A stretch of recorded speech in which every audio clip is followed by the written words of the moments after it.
بالطعمي يلفوتيو بالطعمي يلفكرو ነገር ግን ልቡ ክፈልቶ ይኻልኹኝ እዚ ሰብ እዚ ልቡ ታዩ ሃማ አይነት ወድ ይብስሩ ለአየለሎ ስምዒት ኻሃመዩ ስምዒቱ ክንድ ምንታዩ እላ በልኺ ግራአት ይክለለኺ ሓፍተይ ተሃሊኺ ለማዓንቲ ምሳይ ተጸንሐኒኪ ምክንያቱም ፍቱን ለሆነ ሐሳብ ሒዘልኺ መጽየን እዩ ሰላማት ኩራት ተኸታተልተይ ለማዓንቲ ለሃም ተለሙድ ለፍቅራዊ ህይወትክን ክጠቅም እዩ ለሐሰብኹ ሐሳብ ሒዘልኺ መጽየን ይኹ እዚ ቪዲዮ እስከ መጨረሻ በመከታተል ካብዚ ቪዲዮ ተረብሕ ተልክት ሆና ግብዛ እዩ ለዚ ቻናል ሓደሽ ተልኾንክን ግን እዚ ቻናል ሰብስክራይብ ላገበርክን ቤተሰብን ክትኾናኒ بفقري ጋብዘክን ኣለኹ ለማዓንቲ ሒዘልኺ መጽሐፍ ሐሳብ የፍቅረን እዩ ማለት ለፍቅረን ይመስለኒ እላ በልኺ እርግጠኛ ክትኾን ለይኻል ወይ ደማ ልቡ ለይፍለጥ ሰብ ገጢሙ ከይፈልጥ ልቡ ተዓይነት እዩ ብምታይ ክፈልጦ ልኻል ናዚ ሰብ ልብ ታይለ ሐስብሉ ታይለ ይቅድሉ ናይማ ምሳየዱን ተረጋግዑ ዱን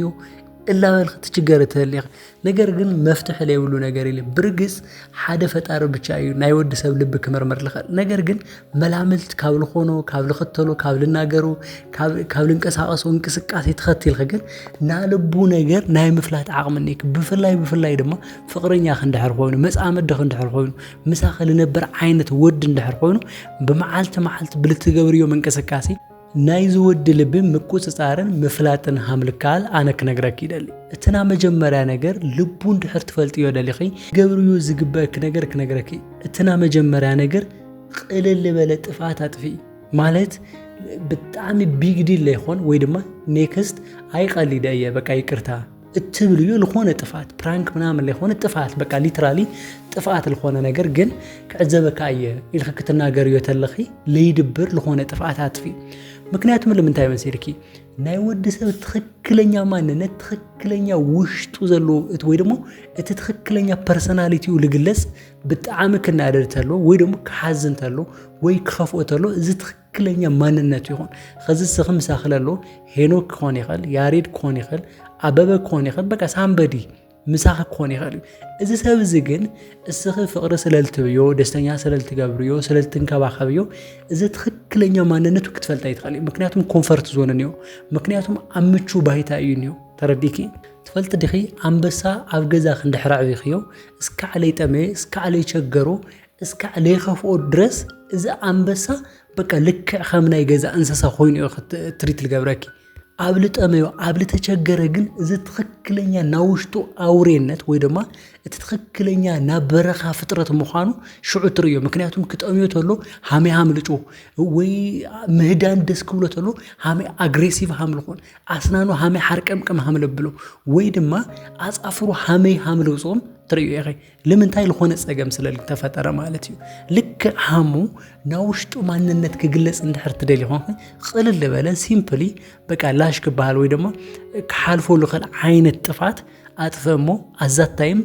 ለሆነ ፖይንት ተግኒ ይኸ ሃምል ነበሩ እንድሕር ቀጽሉ ኮይኑ እዚ ሰብ ሂዝ ወንደርፉል በቃ ምንም ጥፋት ይውሊ እትመበል ኻል አይለለ ሆነ ይልኺ ለተወሰነ ጊዜ ሱቅ በሊ ሱቅ በለ ማለት ሁሉ ጊዜ ፍቅረካ የትብልዮ እንድሕር ነርኺ በቃ ሕደግዮ ሁሉ ጊዜ ንጋን እንድሕር ትብልዮ ነርኺ በቃ ሕደግዮ ሁሉ ጊዜ እንድሕር ትድውሊ እንድሕር ቻት ትገብር ኮይንኺ እስኺ ሱቅሊ ቀዲም ክስኺ ቼክ እንድሕር ትገብርዮ ነርኺ ነሽተይ እስኺ ሱቅ በሊ እሱ ታይ ይገብር ምክንያቱም እሱ ዩዝ ትክክለኛ ፐርሰናሊቲ ልግለጽ ከዚ እስኺ ሱቅ ክትብል ተለኺ እንድሕር ቼክ ልገብረክ ኮይኑ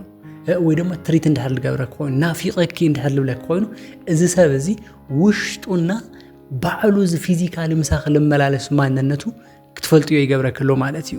ሓደ ጊዜ ናጓላት ችግር ክነግረክ አጓላት በተደጋጋሚ እትጋገዩ እጌጋ ማለት እዩ ለሆነ ጊዜ ለሆነ ወድ ተፍቅራሞ አዛት ታይም እዚ ወድ እዚ ከተግኒዮ ይኽን ትደልያ ምስኡ ክትኾና ይኽን ትደልያ በቃ ሌለ ሃይፐር ትኾና በቃ ምዝ ሰብዚ በቃ ኤቭሪ ዴይ ምዝ ሰብዚ ሁሉ ጊዜ ምዝ ሰብዚ ትኾና ትደልያ አዛት ታይም እዚ ሰብዚ ኢቭን ለባዕሉ ልከይፈልጥ ይኽእል ትፈልጥ ዲኺ በቃ የፍቅራ ዲ አያፍቅራይ ምንም ፋታ ያግነይ ምክንያቱም አነ ኸዚ የፍቅራ የልክብል ፋታ ክግን ከልኒ እትናናፍቆት ስሜት አውሽተይ ክስማዕ ከልኒ ኸዚ መዓልት እንድሕር ለግንያ ኮይነ ናናፍቆት ስሜት አይስማዓኒ ምክንያቱም መዓልት የግንያ ኣለኹ ወይ ደማ ጸጥ ክትብል እንተላ በቃ አግንያ ልብል ስሜት ታሆይና ሱቆይላ ለብል ስሜት ልክፍተር ንእሽተይ ሱቅ ትብል ትኸልኒክ ስለዚህ ሃምዛ አይነት እትመበል ኻላይ ሃምዛ አይነት መንገድ ትኽተልኒክ እትመበል ሳልሳይ ለለ وشتو لبو اندحر تفلطيو تدلي خوينخي نشتي كقنقو لخيل نجر جبري مالت مساودات خدم مساودات تجني مساودات الخونة ديت كبر منها مالت يخوني جن كقنقو لخيل لو بتشات تجبريو النبر خنجر ويسوق بالي ويدمو بقى للخونة سهم تجبريونا بقى إيش نورمال مخانو نورمالايز جبريو عزا تايم كقنديو عزا تايم كنچرچر ديو ويدما بقى كمز كبرو خمز تدفره زخونه بقى نسخ بخالي كمز تكاخيو عينت سمعيت خمز عينت ነገር እንዳحر تسمعيو خوينو ارغطኛ ايه سمعيتو كغنفلويو يسي مكنياتهم عبلبنا لالو سمعيتيو كنترول مغبار كابينا تلو الوص خذل ابنت حمي مسيلكي لما انت نغانا كبلكتلو اي موچيني كابل تبري لما انت بروجرام نهيني عينت منقد تتقامي بروجرام نهيني كتبل تلخي بقى قديتا مسود منامن يخوني مسعرختي تبل تخليخي وي فاميلي تايم كوني خليو وي دمو نا علي بقى مسبعرخ تحلفيو الخونه ነገር كوني خليو ብቻ ግን ኦፕሽን ሐምለለክና መማረጽ ሐምለለክ ልክ ስሙዖ ግበሪ አዛ ታይም ክንጨርጨርታለሁ ወይ ደሞ በቃ ቀናት አይነት ነገር ክስሙዖታለሁ ወይ ለላ እትፈልጥዮም ና ሙቪ ሰባት ኮኒ خل ወይ ደሞ ልኾኑ አወዳት በአካል ላይ ተግኒዮም ግን خزل አብነት الخونه نا موفي سبنا فيلم سب الخونه سب مدنا بقى ايتاغنيوي ወይ ደሞ አፍቂር ኸዩ ሐምለ ኾነ ኢትስ ኦብቪየስ ግን مدنا خمس عينات ነገራት ትገብሩ ተለኺ እዚ ሰብዚ ንሽተ ይቀነ ክፍጣር ይኸሊ ስለዚ እዚ ነገር እዚ ቸግበሪ ውሽጡ እንዳር ትፈልጥዮ ተደሊ ኾንኺ አቅነዮ ካውለለክ ነግረኪ ቀለል በለ ጥፋት አጥፊ ኾነ ይልኸንሽተ ይሱቅ በሊ እተመበራው አይለለክ ነግረኪ ዝኾነ ነገር ኸልኸልዮ ሁሉ ጊዜ ትብዮ ወይ ለለ ሁሉ ጊዜ እሱ ካባخلግኒዮ ነገር just ለልተወሰነ ጊዜ ኸልኸልዮ ሐመል ኮንትሪዮ ይኺ እና ወዳት ለለ በጣም በልገርም ሁኔታ ተፈጥሮ ዲዩ ታዩ አይ ዶንት ኖ ብሌር ደን መንገዲ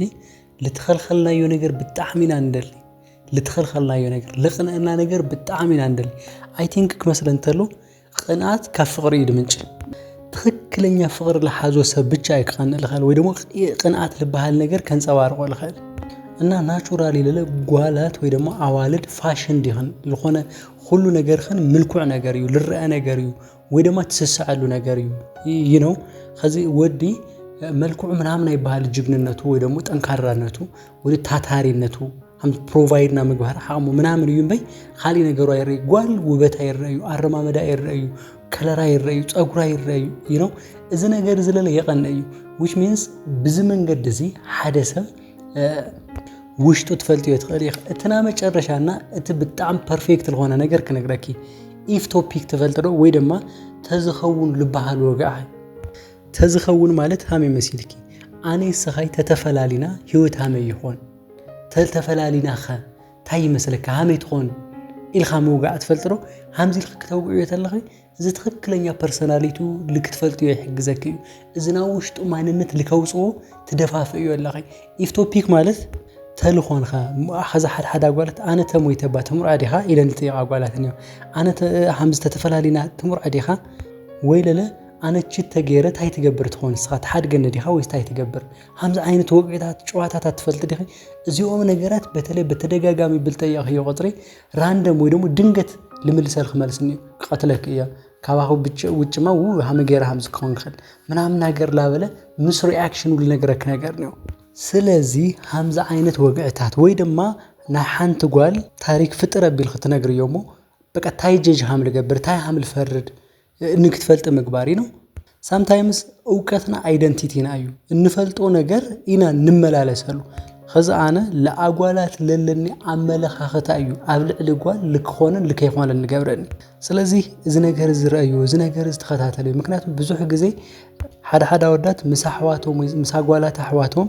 بفقري بسنها حبيمو لقوال لهم ريسبكت بتعمل لتجانا نيهون حدا ودات إنجنا أقوالات هيفلتوا يابيوتهم إنهم ترح يعني رأور إنهم لينبرتون تخل مسحبهم تخوني خل ولما بهنا برات صعنتو وشتوم تخكلنيا ماننتهم تفلتو ما يتخلي إذا تخكلنيا ماننتهم بالتجلس ولا بالطعم حمقنا حدقنيا سبات يكون سلازي إذا عينت نجارات إذا من قد إذا خزل نجارات كله نجارات بمولهم بمكتتال وشتو سندبون وسب إنه راح ويوهنته منامن مفلات تخليه سلازي بزيهم من قدي نايل بوك تمرمريو تخليه نالو ما عند حساب يزينيرو كسام ودات هم سايسلت سنحخن يغني لي እዚ ቪዲዮ እንዳህጣቂሙክን ኮይኑ ላይክ ሼር ምግባር ከይትረሳዓ ለዚ ቻናል ሓደሽተ እንዳህር ኮይንክን ግን እዚ ቻናል ሰብስክራይብ ላገበርክን ቤተሰብን ክትኾናኒ ብፍቅሪ ይጋብዘክን ኣብ ቃጻሊ ቪዲዮ ክሳብ ንራኸብ ሰላም